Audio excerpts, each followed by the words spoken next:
4 jars of molasses, a fistful of herbs, and 4 kilograms of sugar. What are we up to? Let's find out.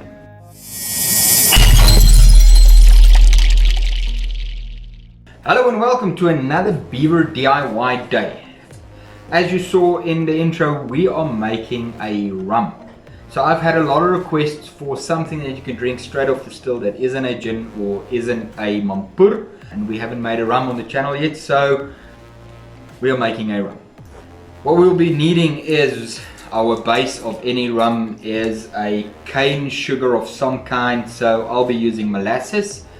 I will also be doing a version of a botanical or a spiced rum, but I won't be spicing it afterwards. I will be spicing it pre-fermentation and then tasting the end product and then adjusting the flavors what I need. So the botanicals I'll be using, if you want to know what I'll be using in the botanicals, please check in the description at the bottom there for the exact quantities. So there's some star anise, there's some cardamom, there's some cinnamon, there's some cloves, and then some fennel that we will be using in our infusion.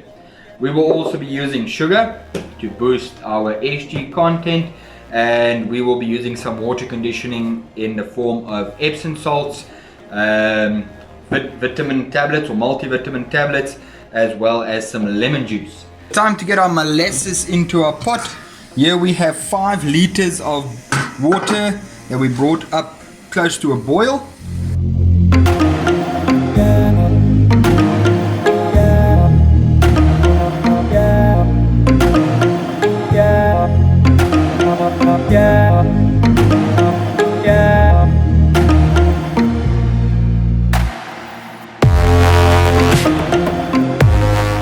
Time to get our botanicals in, and as I said, if you want to see the exact quantities of the botanicals for the batch size I'm making, check down in the description.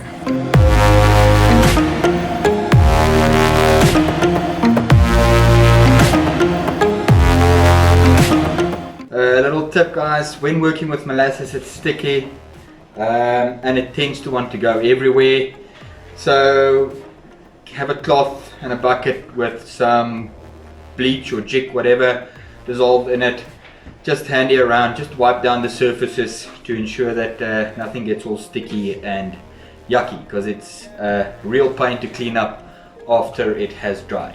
Okay, so with our rum and botanicals in the pot now, just gonna give that a couple of minutes to start dissolving and get all nice and incorporated before I add my sugar and let it steep for an hour, so all that botanical flavor gets pulled into the liquid before we add our cold water and dunk it into our fermenter.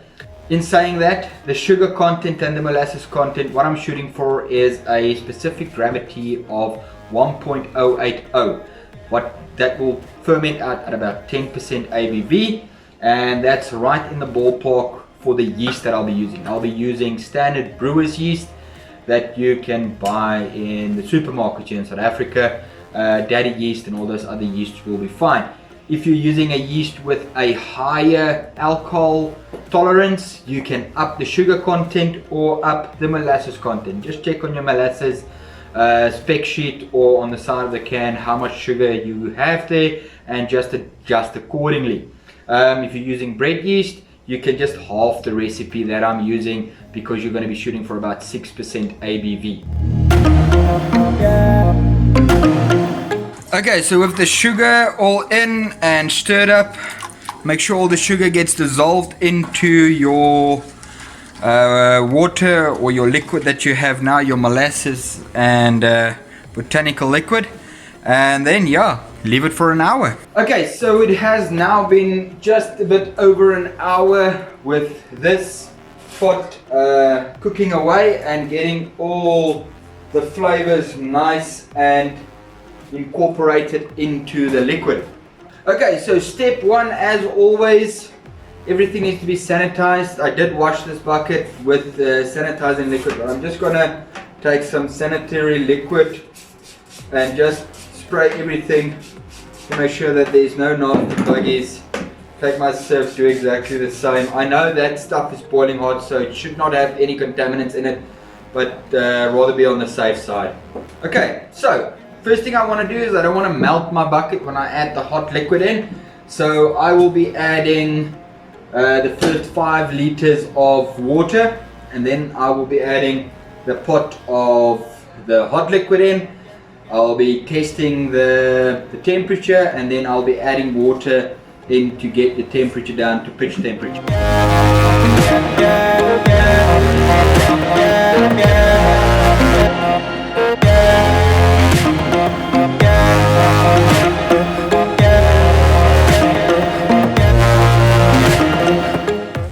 Okay, so the smell coming off of this now smells exactly like your Wilson toffees. It's a hard toffee that we have in South Africa here, and you have that exact same smell coming off of this now.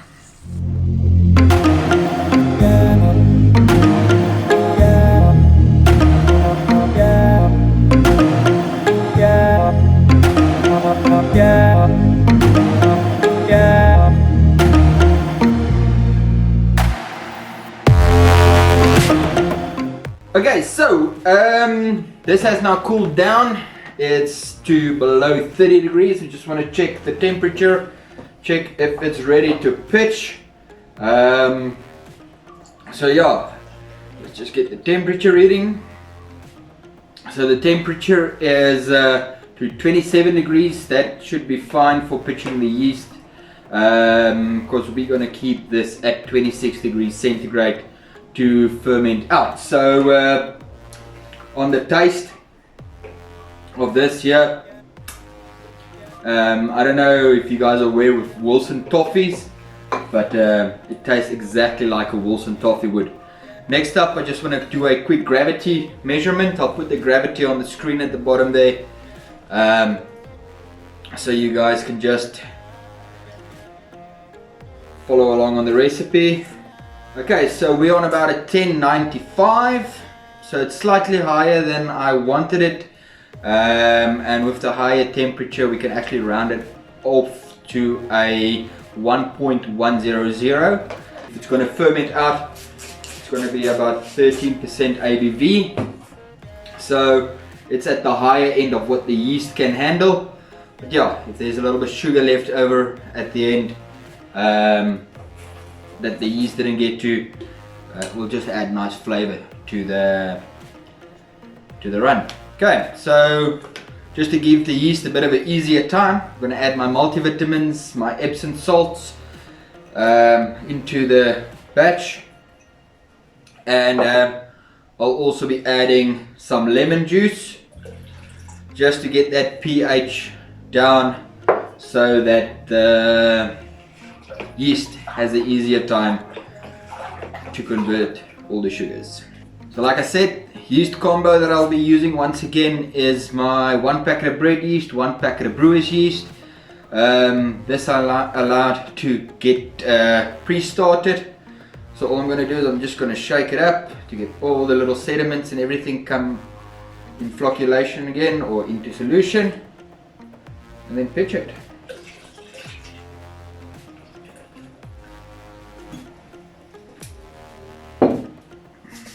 Time to cap it and let it ferment.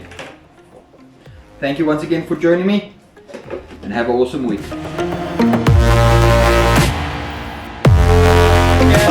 Yeah.